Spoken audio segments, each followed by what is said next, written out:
अस्सलाम वालेकुम वरहमतुल्लाहि वबरकातुहू। आई होप कि जितने भी उम्मीदवार सेकेंड लिस्ट में सेलेक्ट हुए हैं उन सभी लोगों का जो डॉक्यूमेंट है वो तैयार हो चुका है, क्योंकि आपका जो काउंसलिंग है 29 और 30 जनवरी को है।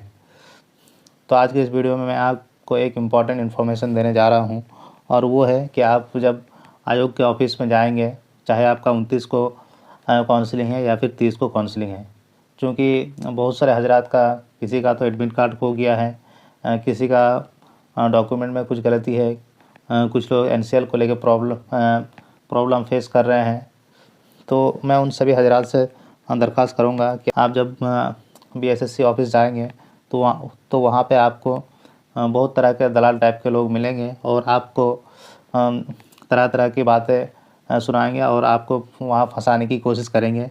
कि आपको जो प्रॉब्लम है वो आप हमसे कांटेक्ट कीजिए, हम आपको ये काम करके दे देंगे, और आपका जो ये समस्या है वो मैं आपकी समस्या को हल करा दूंगा। तो आप सभी लोगों को ऐसे फर्जी लोगों से, ऐसे दलाल लोगों से बिल्कुल, ऐसे दलाल लोगों के बहकावे में बिल्कुल नहीं आना है, क्योंकि ऐसे लोग सिर्फ़ और सिर्फ आपको बहला फुसला कर आपसे सिर्फ़ और सिर्फ पैसे ऐंठेंगे और आपको बाद में जाके ब्लैकमेल करेंगे। तो मैं आप सभी हजरात से दरख्वास्त करूँगा कि आप लोग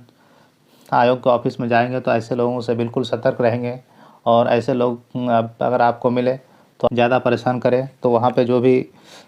पुलिस अधिकारी होंगे या फिर पुलिस होंगे,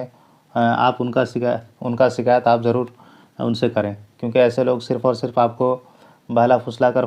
फंसाने की कोशिश करेंगे और बाद में जाकर आपसे ब्लैकमेल करके आपसे पैसे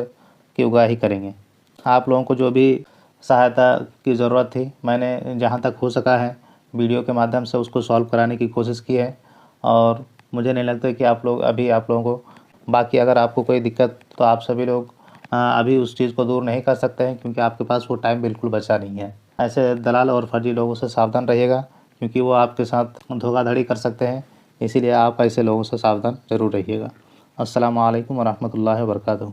इसी तरह की इंपॉर्टेंट इन्फॉर्मेशन पाने के लिए चैनल को जरूर सब्सक्राइब कर लीजिए।